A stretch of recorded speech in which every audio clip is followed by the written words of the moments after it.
Hanging out with Randy Williamson from Bicknell, and yeah, we are going to do an episode of the Matt Williamson Show. I think we probably aired that by now, but he didn't win till last night, so I thought for a little bit that we might not. He is here as Matt's dad to help out with the crew. Do you get here much, Randy, to Canandaigua, or do you still bounce around a lot? Oh, believe it or not, I missed the first 4 weeks here. We were dealing with a little bit with, my father-in-law. Oh, that's right. The situation, and sort of my mother with some hospital visits and stuff like that. So probably back in the first month of June till July, I kind of missed a lot of racing. Okay. And then, recently we've been able to make it out to some shows. I did make Weedsport, the couple shows that they had there in Thunder Mountain.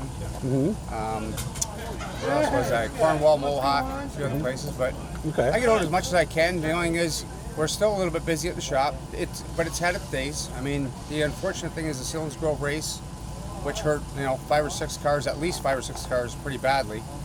So the crew at the shop was busy building race cars there to replace some of them. Okay. Unfortunately, you don't like to see anybody having to spend money that way. Well, are we building more parts now than race cars? Is it kind of a seasonal thing? We're probably down 10% this year, I think, compared to normal years. Okay. For cars, or? Yeah. Okay. Just in general. I mean, why is that? Did it just natural peak? People don't have money right now. I mean, so they're making do with what they have. Right. They're making do with what they have. Like I think last year we sold more frames, or maybe frame and a few body pieces, and they could get away with the rear bumper or the front bumper. But they just don't have the money we had COVID year. I gotcha. That's the best way to put it. I mean, we're still. I know we're building the 310th car. I think it was this week. From September 1st. So which is still a decent year. Last year we were 340. So. Okay. So about 10%, yeah, 10% almost down. Exactly. That's common. I mean, but it's never always a great year. Okay? Yeah. There's peaks and valleys. Right. And as long as we're having decent years, we're happy. Yeah, I remember I did a weather story a few years ago with a farmer, and he said there's no such thing as an average year. Exactly. And that's pretty much the way it is, I would imagine, in your business too, right? Yeah, for sure. Okay. As far as customers, what are the big thing we're hearing from customers right now? Because we're in that summertime, we're dealing with the slicker racetracks. Well, they're certainly dealing with the slicker racetracks. It's like here, Canandaigua. I think until we had our tour show, the track was phenomenal all year long. It had some character. The night that Peter won, for example, had a really nice cushion. Oh yeah, I remember that. Yeah. And then Matt won the week, I think 2 weeks before that. Matt Shepard won 2 weeks before that, and it did have character, right? I mean, It had a little bit of brown hair, spotty, but certainly the tour show. But let's look at the weather we've had. I mean, 90 degrees second week in a row. 97 degrees today right now. Yeah, and that's hot. Yeah. So I mean, I can't see them getting the water in the track again, but you never know, right? I mean, I think they did a good job last week to get it recovered. Yeah, because the feature track was actually pretty good. The feature track was pretty good, but the heat races was just really black. But you're getting the same thing at other tracks too. I know I talked to a few people in Fulton and Utica Rome, kind of the same thing. Some of the tracks even down south, the western tracks like or not the western tracks, the eastern tracks, like Big Diamond, I think about, talking to a few people from down there, New Egypt, Bridport, they're always about the same. So. What's the biggest basic advice you give the teams when they go, I'm just not getting into the racetrack? The biggest thing is 9 out of 10 times they can call me up and tell me the frame's no good or the motor's no good or the tires are no good, and that's what I get a lot of. Okay.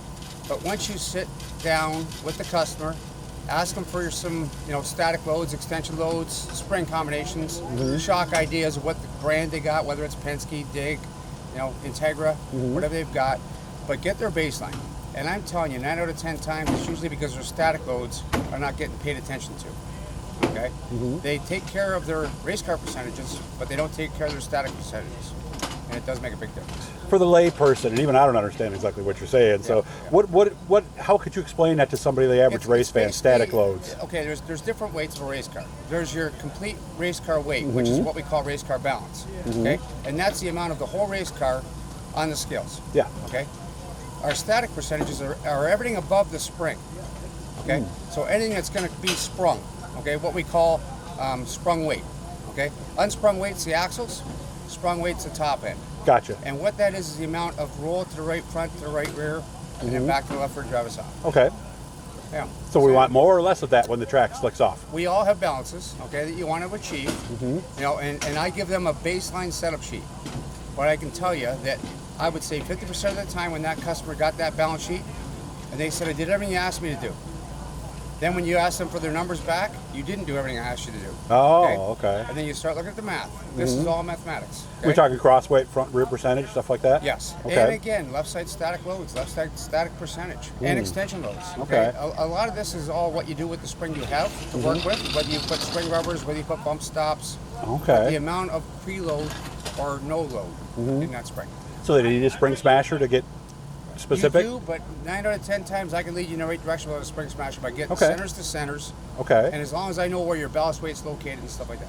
Okay. Yeah. So don't hesitate is the No, big don't word. hesitate. Call, I mean, right? The customer that is struggling should be calling. Okay. Okay. And I've got myself, Dalton Slack, Teddy Curvin, Ryan Susi at the U.S. store, Tim Jones, Dave DiPietro. We've got probably 8 guys that can help anybody out. Okay. What's the best way to start then? Do you actually want to give out our number, or do you want to give a link? Our tech line. We have BRP Tech. Okay. At BicknellRaceProducts.com. Okay. It can go, or you can call the U.S. store for some help. You can call the Canadian store for some help. Okay. We're always all available. Good. Yeah. Good. How are you? I mean, you're a year older Good. than me. You I get through know. these hot days okay? I am, but I'm enjoying this. Okay. Yeah. I enjoy going to the racetracks. I certainly missed it in May and June. Right. May was a lot of rain. June was Yeah. parenting and stuff like that. But I had those no, days I certainly too. do. I certainly do enjoy getting out to the racetracks. Do you have days when it gets to you a little bit, like just the overall workload, or is it that you enjoy the work so Not much being that at the racetrack. Okay. that will bother you more Yeah. than being busy? What's worse is Monday morning when you have 5 people that might need car repair or cars, and on top of the tech people that need help. That's where it gets very crazy. I see. And we manage. You wish you could clone yourself, basically. Well, no, I wish we could split the whole week up from Monday to Friday, because not just Monday and Tuesday being crazy and Wednesday, Thursday being slower. Oh, okay, I got you. I understand now. Okay. Yeah. Well, it's good catching up with you. I hope things go well for you tonight, and we'll talk to you again. BicknellRacingProducts.com, and I got to get a setup book from you sometime. Yes, I I can gotta PDF it to you. pour through that, all right? Send it to you, yep. Good talking to you as always, man. Thank you. Okay, Dougie, thanks, bud.